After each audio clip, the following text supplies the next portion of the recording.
Hello and welcome back to another episode of Power Rangers lore. Today we're going to talk about none other than the mighty Dragonzord.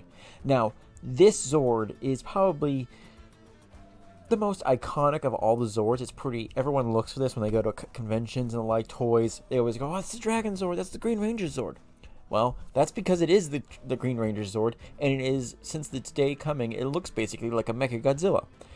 It has a really good design overall. It has missile launchers for hands, and it has just abilities that defy gravity sometimes.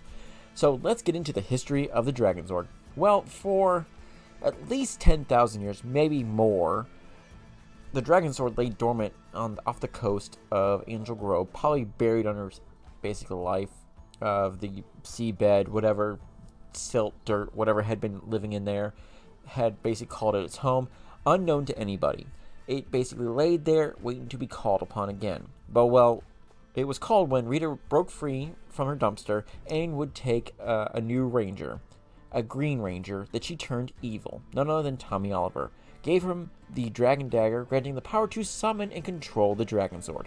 Now, he would have to play a flute on the Dragonzord's Dragon Dagger, which is hard to do in a helmet, but it's explained in the comics that it was kind of like, more like you think about it, you put it up to your mask and you think about what you want to play and it happens.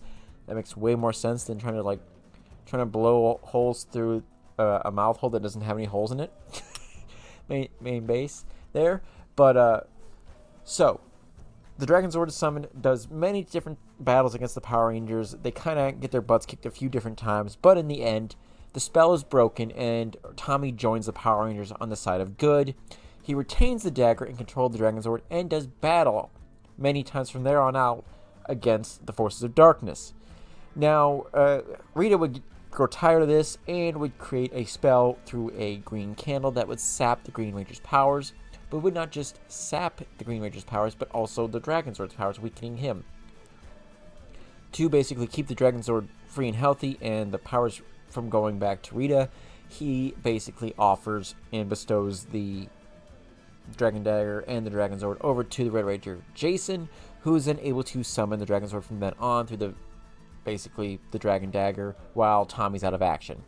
Now, things would change as time goes on. We would not see Tommy for a little bit, but then he needed to be called back when essentially Rita kidnaps the parents of Angel Grove, puts Billy under a spell to steal none other than the Dragon Dagger again and give it to Goldar. Goldar goes on basically he's on his own little solo and starts summoning the Dragonzord from the sea again to attack Angel Grove. In response, they bring back Tommy, Zordon infuses his power coin with some of his own power, allowing him to return to the fold as the Green Ranger for a little bit and reclaim the Dragon Dagger and the power coins, which the Rangers had given over to Goldar in exchange for basically their kidnapped parents. And he's reunited once again with the Dragonzord. Yay! Well, that doesn't last long, because when Lord Zed comes back, he kicks down that door and basically announces that he's going after everybody, especially Tommy, one of the big failures of Rita himself. And when he creates the Pariah's head. Pariah's head? Parentis head. Parentis head? I think it's the Parentis head. I can't really keep up with some of these names of the monsters. To Earth, and the Dragonzord is corrupted by the creature. It also froze 4 of the Dinozords, and turned the Dragonzord and the Tyrannosaurus Dinozord against the Power Rangers. Now, the Rangers were able to get back their control of the Dragonzord, but Tommy was forced to return to the sea to protect it from the other Dinozords that were being destroyed by Zed. Now, those said Dinozords would be converted over to the Thunderzords as time went on, and that would be an issue for none other than the Dragonzord, because he would not have that upgrade. Why? He was too weak. He had basically been getting weaker and weaker along with Tommy as time went on because of the new green candle that was basically sapping away the powers of the Green Ranger. Now, every time he went into battle, he was basically doing less damage. He was at a severe disadvantage. He was just growing weaker, couldn't keep up, and the new Thunderzords were basically just throwing fists like crazy. He also could not combine with them. He was unable to transform into a new Thunderzord. He couldn't combine with a new form with them at all, and he kind of became obsolete as time went on.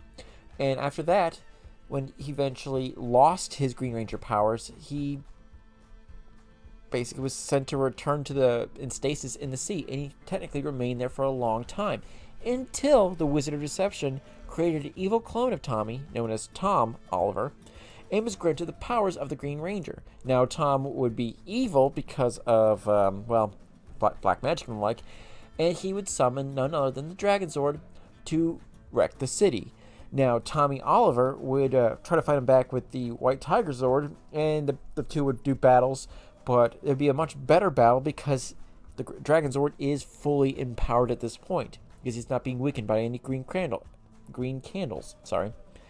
Now, time would go on, and eventually Tommyoliver would go back in time with Tommyoliver to save the Rangers after his spell was broken on him, and he would remain in the past, once again, leaving the Dragonzord remaining inactive at the bottom of Angel Grove Bay, where he remains to this day. Now, he has two forms. That is the entire two forms we have, which is the Dragonzord form, as well as the Dragonzord Battle Mode, which is a combination of the Mastodon, Triceratops, and the Sabertooth Tigerzords combined with him to create that Dragonzord Battle Mode. Sometimes referred to as Dragonzord Fighter Mode, or Dragon Megazord, or Dragon Mega Dragonzord. It all depends. It changes depending on who you ask.